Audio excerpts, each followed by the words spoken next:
Hello everybody, and welcome to today's BAInsights. And today I've got two excellent guests to talk about performance management and improvement. For those of you that have joined and you've not subscribed, please do. It always helps. I'm told a like also helps as well.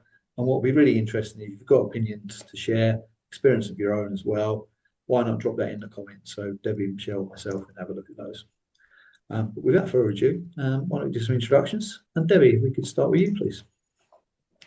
Hello everyone, my name's Debbie Clegg. I'm a business analyst and I work for Cromwell. Thank you very much, Deb. And Michelle? Yeah, hi everyone. I'm Michelle Shakesheff. I'm head of business analysis at Close Brothers, and I've been leading BA teams for about 18 years now. So that's me. Perfect. Thank you very much. I think you definitely qualify to talk about performance and business analysis anyway, so it's good.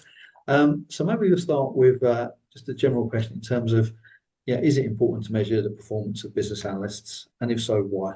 Debbie, if we can start with you on that one, please. No problem. So I think it's really important to manage the performance of business analysts.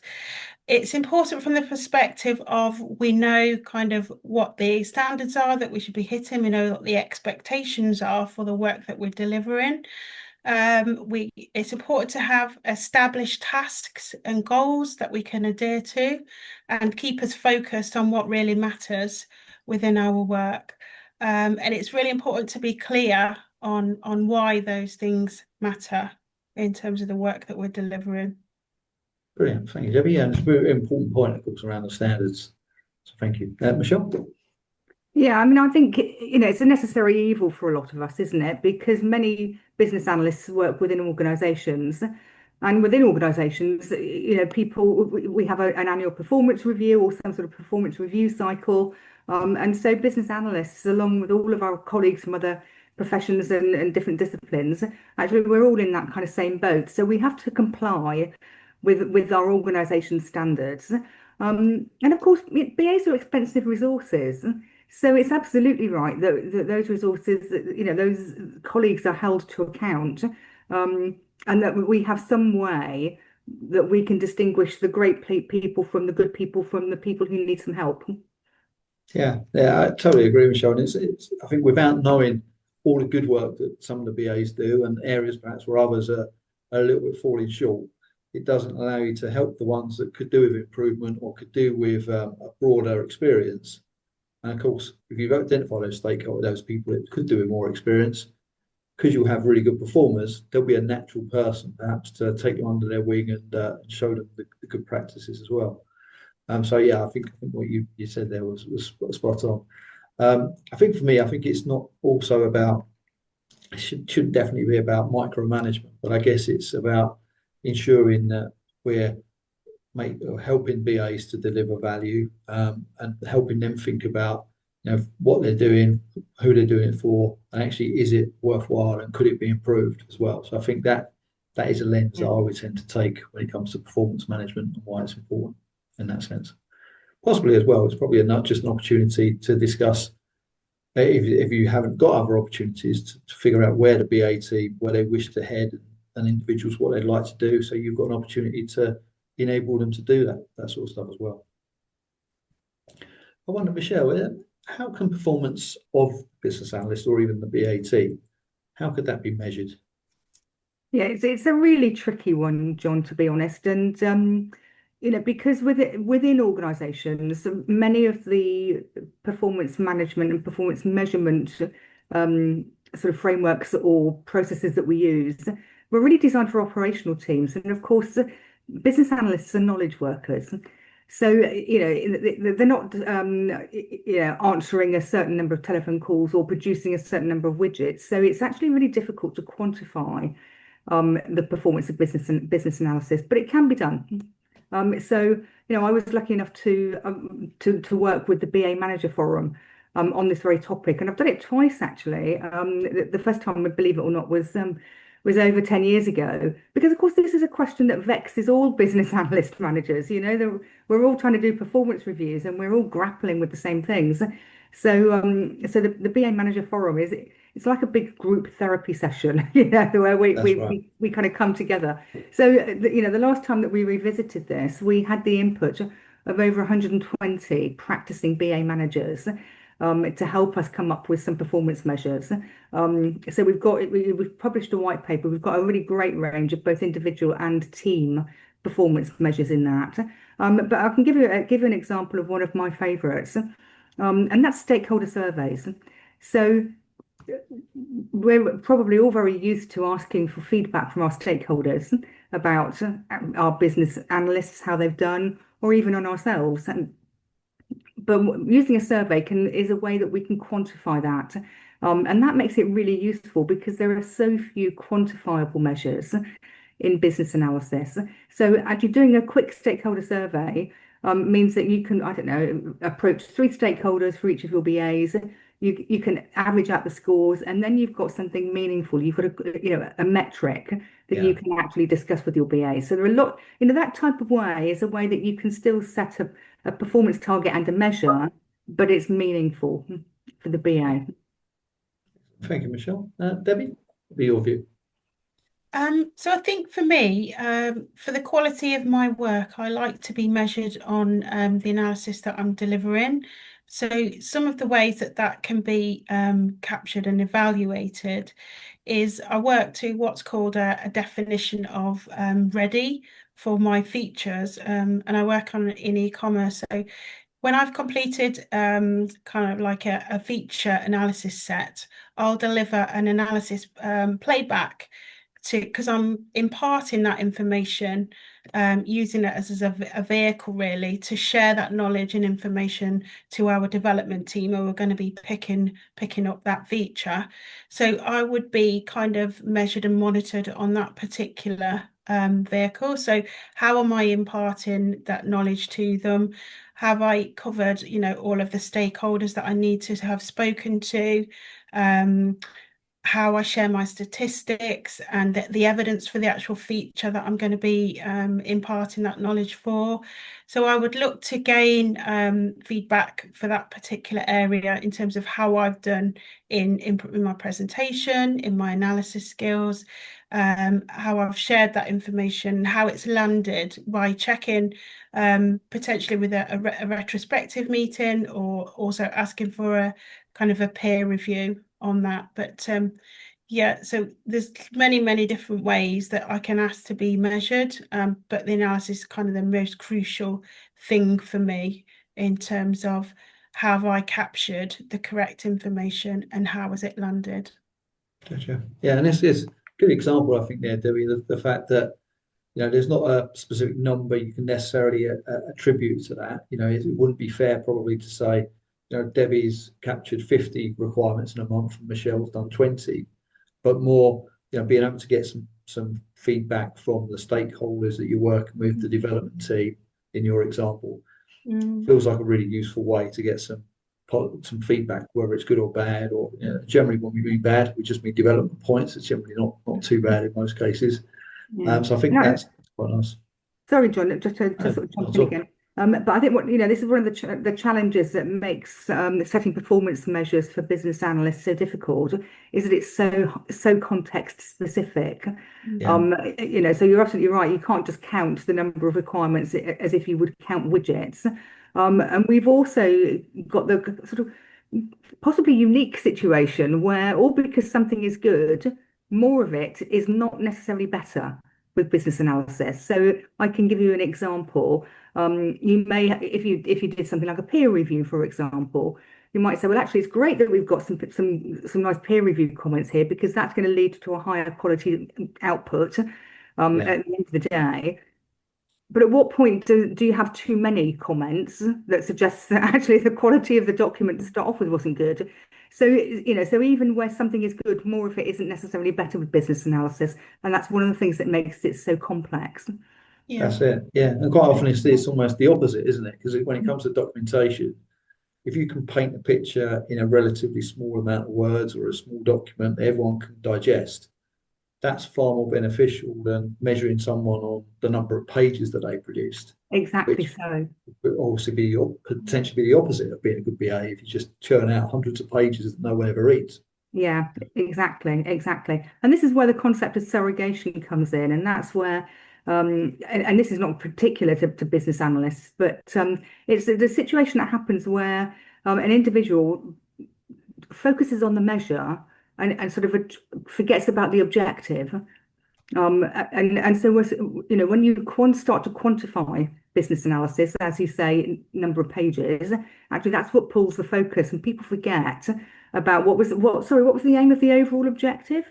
And we see it, everywhere around our lives.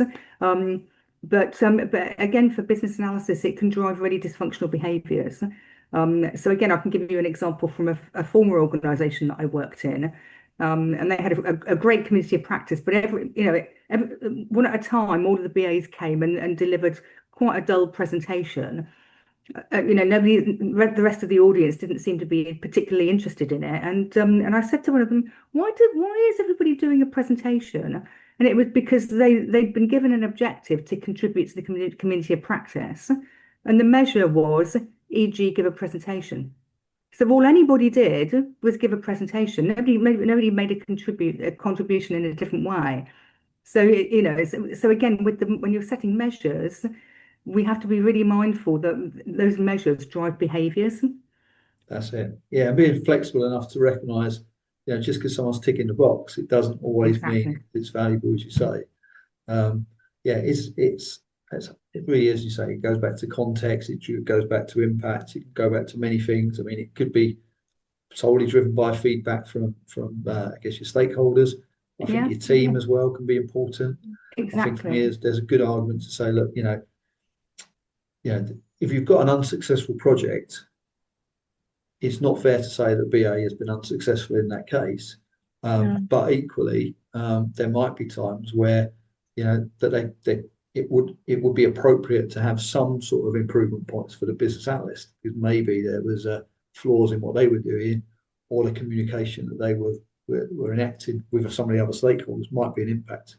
So it's always difficult to think about, I suppose. But as long as we're thinking about, questionnaires like the IDEAX, it's a good way of getting some of the data, speaking to the stakeholders, speaking to the team, looking for some evidence, but being able to take a step back and contextualize it, all feel like useful ways to consider performance anyway.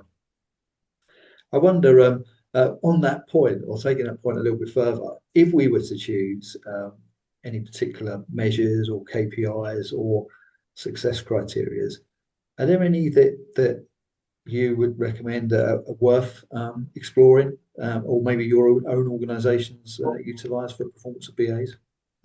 Debbie, I'll ask you that first of all.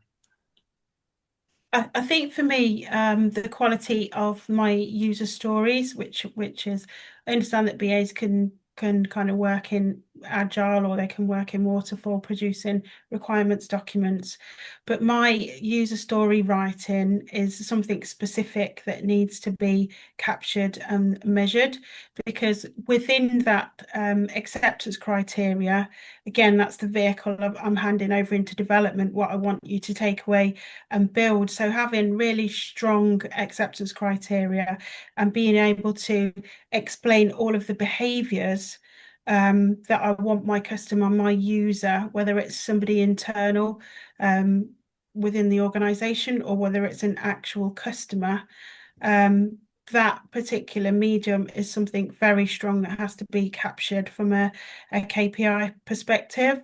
But when I think about that, the quality, so for example, if I've missed something within my user story and it goes into development, as an example, it could come out within the sprint, because we're working agile, whether there's requirements that have been missed, or are they're ambiguous, or they're not explanatory enough, and I'm kind of making assumptions that our developer knows exactly the information and what to build. So that's one particular KPI. So another one that I have is communicating value.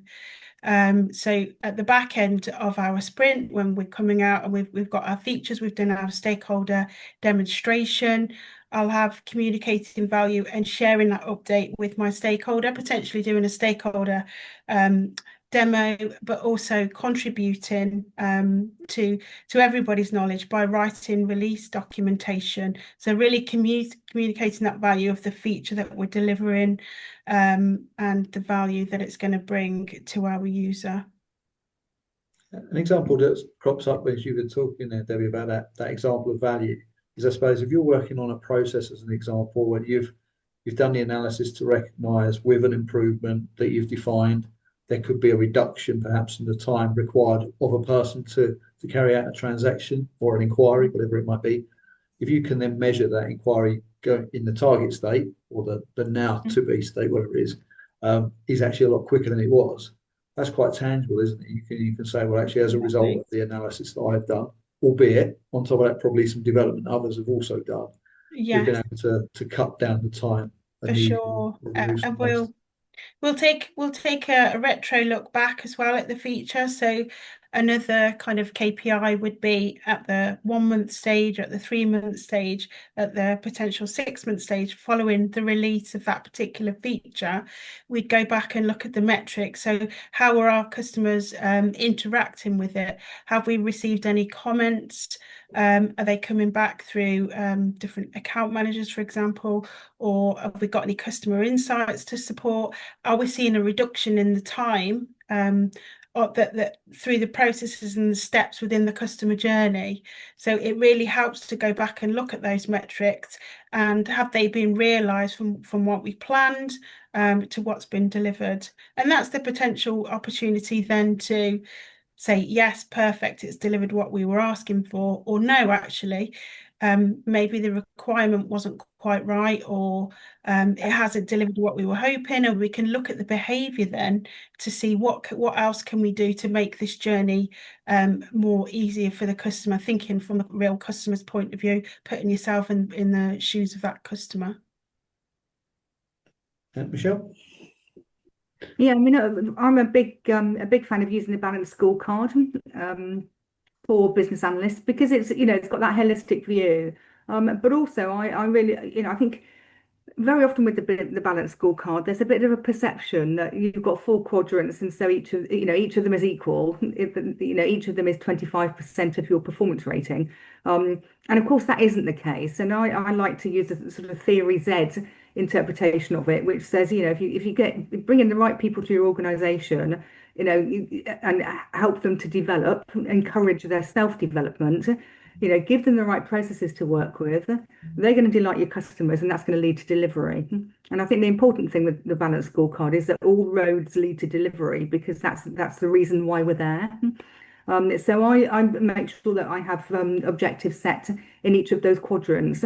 And again, I try not to be too prescriptive. So for example, in the learning and development quadrant, I might just say, I literally have 2 objectives: grow yourself and grow the team. And so grow yourself is your personal and professional development. Grow your team is about making a contribution to your team, the BA community of practice, the organisation, the profession. And for the measures, I simply say, well, tell me what you've done. You can do anything you like. And of course, people go crazy because they want me to tell them what to do. But by leaving that really open, I've said, well, actually, I've made it really clear what I want you to do. How you do that is absolutely up to you. And it's the same really with sort of managing, building stakeholder trust, for example, in that customer quadrant. The objective is to demonstrate proactive and effective stakeholder management. Now, how you do that as a business analyst is up to you. Because there are lots of sort of different techniques that we can use. So we try not to prescribe how people do their jobs, because it gives people the opportunity to use their professional judgment. And also, if you're too prescriptive within an organization, your BAs can go off. They can come, they can watch a podcast, for example, and pick up a fantastic idea that they'd love to put into practice, but they're then prevented from doing that by the standards within the organization. So we have to have room for improvement, and I think defining standards and defining objectives too tightly can actually stifle that kind of innovation and learning that we want so much. Yeah, I totally agree. I think as well, my perspective on it is that if you are too tight with your metrics that you're measuring people by, does that almost take responsibility away from the manager to does. observe their team and interact with them appropriately? I have a view it might, and therefore I would much rather be close to the BA team, see what they're doing day on day, week on week. I always sort of keep a little list of for each person in the team, so that if I notice something that's really good or might need a bit of improvement, I'll note it down straight away. So at the end of the year, I don't forget it. But importantly, with those improvement points, I do talk about it straight away, so that they have a chance to improve for the rest of the year. Exactly. And I also like to recognise the positives as well, because it's no good waiting until the end of the year to say, oh, back in January, you did this thing that was excellent. Because if they weren't aware of it, there's every chance they might not have built on that success and carried on that good practice. So I think there's a lot we can do as managers to make sure we don't have to be too tight on the metrics. Yeah, definitely. And again, I think you're absolutely right, John. I think sometimes we overlook the value of observation and feedback. Because it's so accessible. Particularly now we're all working virtually. It's really easy for a manager just to observe their BA running a workshop, for example, and you can give really immediate feedback. And it hasn't cost anything. You don't have to go away and measure it afterwards and turn it into a big paper exercise. But it's one of the most effective ways of helping BAs to improve their own performance. Yeah, and I think maybe build on that. I think there's probably some, I want to call them metrics, but almost topics that you can use to guide that observation, can't you? I think Debbie made the point about the quality of the stories. So without too much evidence at all, as a BA manager, I should be having some oversight of some of the stories, just so I have a chance to help Debbie in that example if they need improving. But I can recognise that they were well received by the development team.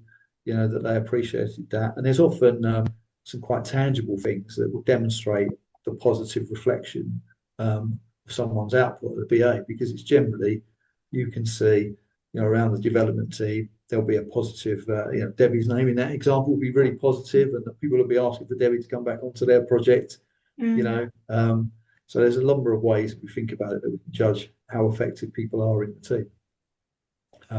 And obviously there was quantifiable benefits as well. I think, I'll probably leave it at that. It seems like you both answered that question more than well. I wonder, Michelle, are there any habits or tools that you've adopted to help continuously improve your performance or that of your team? Oh gosh, yes, definitely. None of us have the finished article, are we? So, I think we're constantly learning. I go to lots of the events and lots of podcasts, because you're always learning something. And 9 times out of 10, there's a fabulous book that you want to go and buy afterwards. Or, I think we're blessed in the BA profession because there are so many high quality resources which are given for nothing. And so it's we're spoiled for choice, to be perfectly honest. But I think those events which happen, I think, are really important because they tell you what's happening across the profession. They help you to understand the next big thing that's coming. And also you make great connections as well. So for me, I've been a long-standing member of the BA Manager Forum, and that is it's a really super group that meets twice a year, where you're talking to people from all sorts of organisations, but we're all fundamentally doing the same role, and it's surprising how much commonality there is between all of us working in different shapes and sizes of organisations, and actually we're all grappling with the same thing. So that those sorts of forums I think are really essential. And also with activities like co-authoring the white paper on measuring performance, and I've been working with Beth Downing actually on an update to the Expert BA Award for the BA Manager Forum as well. And actually, when you're putting something together, it's going to be sort of published and looked at by your peers. It makes you do your homework. And I think that's really good discipline, actually, because it does us all good to be a student every now and again. And then the final thing I'd mention actually is I have in my team, I have a very, very talented data analyst who is just amazing. my data skills are terrible, absolutely terrible. And he puts on sort of regular training sessions to help upskill all of my team on different aspects of data analysis. And I just love those sessions because they're the ones where I get to be a student. So I get thrown into the breakout group with all of the, the rest of the team, and I work alongside my team in carrying out whatever exercise we've been asked to do.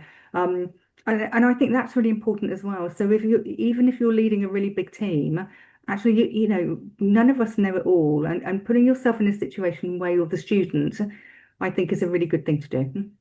I agree. I think the point you made as well, it echoes that, that you're also being open at any point to identify what someone's doing, and is it better than what you better than your practice? Do you have more understanding than you? Can they help? And that's I think having that point of view, so you are open to improvement, you are open to approaching people. Oh, really help. definitely. And actually, the earlier when I was talking about stakeholder surveys, and that idea actually came out as part of the working group for the original measuring BA performance white paper. So that was 10 years ago, and it was the Financial Times who were actually doing it. So I just thought that's a fantastic idea. And I've implemented that in a number of different organizations that I've worked in. So that kind of stolen with pride is something which I think has stood me in good stead over the years. So I'm get talking to people who are cleverer than you and learn from them. Yeah. Exactly. Debbie, what would be your view on it? Just kind of picking up on what Michelle was saying about putting yourself in the shoes of the student. So I can remember being a junior BA, and taking my requirements document. I used to print it out and take it to my kind of manager at the time, and we'd go through it together.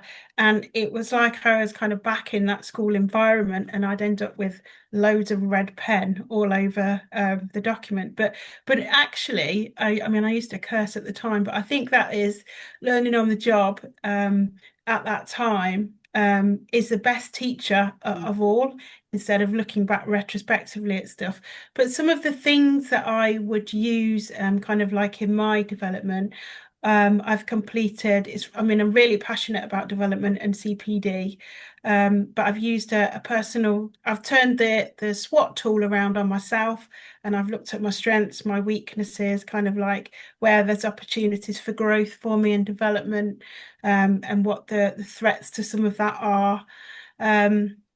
I've thought about some of those areas that I pulled out through the SWOT. So some things like leadership, that there's a potential for me to put myself into opportunities and learn and grow more. I'm really keen on peer reviews. I'll ask for advice and feedback all the way through, whether that's not just at a mid or year-end review. I'll ask for it all the time. I'll ask for kind of like additional jobs and pieces of work that I can do so I can learn from. I'm kind of like a member of the CX Champions, and also a Connect forum across the organisation, so that I can really have those opportunities for growth.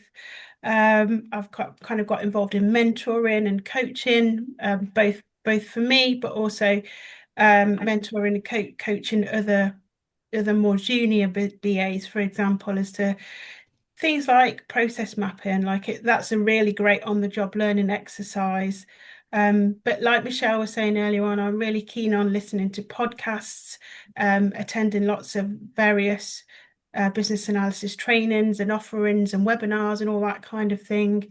And just being passionate about your growth and being really focused and proactive is important, and not, like Michelle was saying before, about sitting back and being told what to do. Is having that kind of initiative to go out and go for it yourself, because I think that's important for me. Yeah, and while you said many valid and interesting things that Debbie, I'll pick up on the initiative part, because I think that's probably a lot of positive behaviours sort of stem from that, and having the initiative to take charge yourself as an individual, and not make it only your manager's responsibility to worry about your performance, feels like a good starting point. Yeah. I mean, certainly helped for me. I think having this podcast is a brilliant way actually of learning. I always say I always learn something from every session. I learn many things actually from every session, so that's positive. But for people who don't have a podcast that they can do that, obviously you can listen to others, of course. But just the act of going and speaking to different people, as I've heard from both of you, speaking to different stakeholders, different members of your team, people you bump into at the BA Managers Forum, every one of those perspectives is all useful and interesting, particularly if you're going to have that open mind that we talked about a little while ago to be a little bit better. Yeah. Somebody perhaps sharing as well. Yeah, somebody said something to me, a saying that it really kind of landed with me. It's about getting comfortable with being uncomfortable. So really kind of throwing yourself out there, and these things that are scary and frightening at the time, actually, that they're growing and developing you as a person, but also within your career as well. So it's a key one for me, that. Absolutely. And Debbie, just picking up on your point about initiative, and sort of really driving your own self-development, I think that's it's such an important point, because of course we know we have many BA colleagues who are contractors, who don't have performance reviews, but they still want to keep developing and growing and getting better as well. So I think it must be quite tough for them, because very often with contractor colleagues, they're brought in because they've done a similar project before, and at the end of the the end of the decade, they want to look back and say, I've got 10 years experience, not I've got 1 year's experience 10 times. So that kind of self-reflection and taking the initiative, I think, is really important. And as I said, because we have so many brilliant resources available to us, and because business analysts by their nature, I think they're very giving. They're all very, very willing as a profession to help each other out. I think it's down to each of us to make the most of what's out there. Yeah, absolutely. Yeah, no, as you say, be willing to put yourself out there as well, in return to getting some of that help, and just that curiosity, I think, that naturally comes from BAs. It's probably going to be helpful in terms of those habits that we develop. I wonder, in terms of excellence in business analysis, do you have a view as to, that seems like a not particularly simple question, but have a view, Michelle, on what excellence might look like and how it should be considered in the context of performance from your view? Yeah, gosh, that's a real tough one, isn't it? Because it's so difficult to sort of quantify. Everybody knows, the brilliant business analyst within an organization, but trying to articulate what is it about them. People don't really know. They just know that when that BA is on the project, somehow magic happens. For me though, one of the things that I look for from a BA, I think that kind of the differentiators in performance, it's almost like sort of concentric circles. So in the center, you have actually doing the BA, doing the job, and actually there will be lots of BAs within an organization that are doing the job well. Where you start to get excellence is then the impact that BA has on the rest of the project team. Then they have an impact on their wider BA team or the wider BA practice. Then they're getting involved in other things which are happening within their organization and making that contribution outside of their role, and then kind of, going even further out, you've got the contribution to the profession. And I think the really excellent BAs, they're not just inwardly focused. They have that kind of range of influence. And like I said, they're curious. So, they're very willing to get involved. They want to make a contribution to their organization beyond the BA job role. So perhaps they're in, I don't know, staff networks or that type of thing. They want to get involved in their profession. Perhaps they take part in the IIBA mentoring scheme and they're a mentor or a mentee. Perhaps they speak at a conference, and those sorts of things are sort of saying to me that actually they're doing a fantastic job themselves, but it's that giving nature. It's how do they influence beyond their own job role. That for me is a real indicator of excellence. So it becomes a bit of a snowball effect, Michelle, doesn't it? The more you get involved in these different activities and meet different people, it feels to me like it's almost impossible not to get better. Like you'd have to really struggle to not improve as a result of all that exposure to some excellent people and excellent practice. So the more exposure you can get, the better you become. And perhaps then, you get yourself in a position where you can share some of your expertise. And going back to a point I think you made earlier, that if you can prepare to speak to others about a topic you're good at, you'll probably get better as a result of training others. Yeah, So it definitely. spirals, doesn't it? Yeah, very definitely. And I think the other thing as well is I think it's that making that switch between consuming to contributing. So there is it's great for a BA to go along to an event or a webinar. That's a fantastic thing to do. But very easily, you can take that from consuming, which is I'm sitting at home in the evening and I'm watching. You can turn that into contributing by simply saying, right, I'm going to ask a question. Yeah. Because as soon as you then become proactive and you start to kind of really interact with what's happening, you're more bought into it. And also that's when you start to build your connections, because if you ask a question, then the other people on the webinar can see that you've asked that. The presenter will know that you've asked your question. So you're demonstrating your support. So it's there in a couple of sort of really short kind of discrete actions, you can become quite proactive and you can start to build your brand really quite easily just by, I say, just making that switch from consumer to contributor.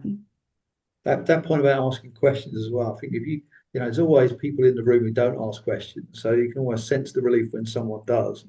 So if you could be the BA that is asking the questions, because probably something you would naturally do anyway. If you don't understand it, there's probably others that do. You're helping them, you're helping yourself. Why not? So another step on the path to knowing a bit more. Exactly. Debbie, what does excellence look like for you? When I think about excellence, I think about kind of some of the real tangible BA skills that are kind of a requirement, really, prerequisite for the role. So things like influence, things like negotiation, things like leadership, things like gaining buy-in and things like that. So I think about winning hearts and winning minds when I'm, say, for example, when I'm doing that kind of analysis playback and sharing that. So getting the buy-in of people and influencing them in terms of this project or this piece of work. So using those really strong BA skills, but also being the BA that goes out there and looking for that extra framework. So the things that I can improve on to get to excellence. So like, where am I now? Where would I like to be? And kind of building on that in terms of looking at additional professionalisms and qualifications that you can get to become that kind of centre of excellence, really, in the organisation that you work into, and the value that you can bring to a particular project or a feature. How do you manage stakeholders, because it's a huge kind of open book, really. So we've got kind of like, you can make a start on stakeholder management, but with real excellence in that area, you can kind of lead a huge change transformation program, for example. So yeah, it's like Michelle was saying, it's that throwing your pebble into the water and seeing the ripple effects of where you can grow and where you can get to, I think. Yeah, no, I like that. I like that ripple analogy, Terry, as well. I think on top of the excellent points you've both made, I mean, something I would build. The best you build on something Michelle said about looking outside of your team and looking in the community. I think along those lines, I think within your role, how you can think about being more of a strategic partner to your stakeholders and more of an advisor, enabling change perhaps where maybe change isn't done as well as it could be. Giving you proposals on how to improve it is a good start, I think, in that. I think as well, as BA, think about the value that we add and really put the emphasis on that. I think it's very easy for people who don't understand the role to just assume we're requirements writers who could be easily replaced by Gen AI or whatever's coming along. But the reality, I think, is actually quite different. We've got so many connections with our stakeholders in different levels, understanding at different levels of the organisation, our domain and our practice, a myriad of techniques and experience that we can build on. So I think demonstrating that is probably a good good first step, I think, in demonstrating excellence. And I think the last thing I would say, which for me has been is probably helpful on being on the path to excellence, if that is such a thing, is recognizing the excellence in others. So Definitely. I'm probably blessed in that sense, in that I get to speak to a lot of excellent BAs or recognize them at conferences, and therefore sort of reach out through this channel to see if excellent people such as yourselves would want to come and share some opinions. So it's probably easier for me in that sense. I'm not really doing it, but that said, while I'm having these conversations, definitely got to recognise all the valuable insight that the likes of yourselves share, and others share as well. So there we go. So I think I'll pause there before I get emotional as well. You're welling up. That's it. So I guess, Michelle, is there any advice that you might give to others looking to improve how they measure or support BA performance? Yeah, definitely. Oh gosh, definitely. Where to start? I think probably the most. Well, I mean, certainly you can look at the paper. Here we go. Measuring BA performance paper. So it's on the BA Manager Forum part of the Assist KD website under the resources section. So it's freely available. Anybody can go and download that. And that really, as I say, that really reflects sort of best practice and the views really of those practicing BA managers. For me, I would say just be very cautious around the measures, because those, the measures that you put in will drive behaviours. If you can, I know that organisations love, we love frameworks like KPIs, SMART objectives, OKRs. A lot of those types of frameworks are not a natural fit with business analysis. And if you have an organisational standard that says, no, we're not going to do critical success factors and key performance indicators anymore, because that's so 1990s, we're going to do OKRs now. Trying to make those fit with the work that business analysts do is actually really hard, because things like OKRs should be, should be small, short, relatively short focus. They should be team-based, not individual-based. And you can end up micromanaging your BA. So if you've got a senior BA, for example, typically a senior BA is going to be working at the sort of Sophia skill level 5. Now that role operates with a really high degree of autonomy. And if you're micromanaging them to such a degree that you're able to give them a quantified OKR, realistically, you're not going to get better performance from them.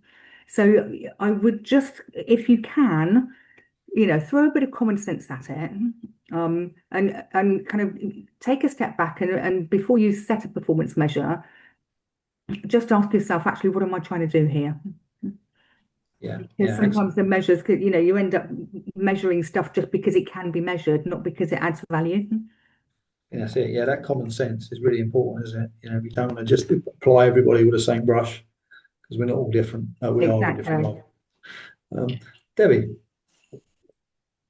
I think for me, it's just shining a light and having a focus on performance, and on CPD in terms of the analysis that we all deliver.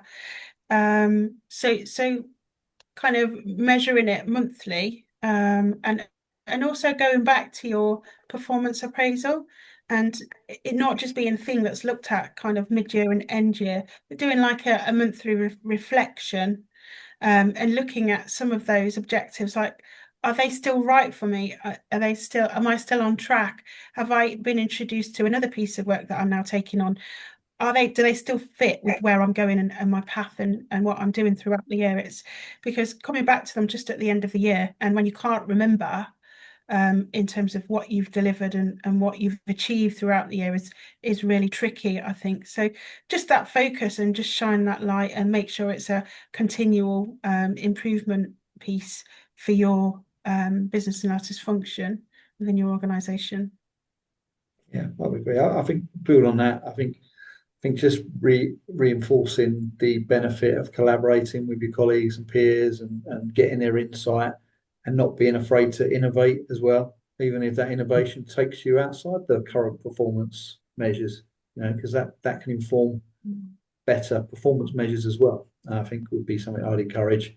And of course, from a BA standpoint, you probably know no one's better place to give feedback on experience and what they've heard and conversations you've had. So why keep that to yourself? You wouldn't keep your requirements to yourself. So don't keep your impressions around your own performance to yourself either. I think would be my take on it. I guess the last point probably to cover is really just in terms of how your organisation can foster a culture of continuous improvement. And I wonder, Debbie, have you got any views you could share on that, please? I think for me, it's so your organisation sharing with you the strategy and their objectives and what they're trying to achieve, their mission. So do I understand where my role fits within the organisation? Having that quality performance conversations in terms of, how am I doing? And just really like understanding how my role fits in and the work that I deliver contributes to achieving some of those things. Excellent, thank you. Michelle? Yes, gosh, the world is your oyster with this one, isn't it? I think because there's so much that you can do. But whilst we're talking about performance objectives, I'm very, very lucky at Close Brothers. We're very open, so we share the CIO's objectives, upon which are based my boss's objectives, upon which are based my objectives, and so it ripples down. And we publish the full objective set. So the BAs understand what my objectives are. The BAs understand what the senior BAs' objectives are, because that helps them to see, okay, what's the difference between what they're asking of me as a business analyst versus what they're asking of my colleagues who are senior business analysts, and it helps them to then understand perhaps where they need to develop or where they need to build further skills or grow stronger in a particular area. And I think also it's really important to build trust as well, because organizational performance review processes, are not highly trusted. There's quite a lot of suspicion around them. So I really believe in being as open as possible in terms of how we're measuring performance, what we're looking for. But I think also in terms of continuous improvement, I'm really very, very lucky because I have a super engaged community of practice that brings all of the BAs together from across the bank. And so once a month we spend 2 hours together. There's always breakout work. And of course now the BAs are so completely used to being thrown into a breakout group. They don't know who they're going to be working with for that morning or that afternoon, but they all know each other. They're really relaxed, and that's how you build connections, because people will reach out and ask for help if they know somebody, and if they think, oh, actually, yes, I think you're really good. You think like I think. So people are going to have to get to know each other before they're going to reach out and ask for help. So the communities of practice are a really important way of doing that, I think. And as I say, I'm very fortunate. I have other people who share their expertise through data analysis, communities of practice. I have BAs volunteering to do lunch and learn sessions where they share what happened on their project and offer their colleagues ways to get better. And the fact that I have members of my team who are proactively coming forward and saying, "Oh, I'd love to do a lunch and learn," I think is fantastic. So the more sharing, the better, I think. I think so. Yeah, I think so too. Debbie. I was going to say, that sounds amazing, Michelle. Can I come and work with you? We're quite a small team, really, of business analysts. So there's 5. So it's just about kind of working closely with those business analysts and seeing where we can support and collaborate and share tools, techniques, and standards by implementing kind of consistency in the work that we do and the objectives that are shared for our team. Because while the objectives do filter down, everybody can have slightly different objectives. So it can be a little bit tricky sometimes, but that kind of consistency in terms of analysis, and the analysis that we do within that team is quite important, I think.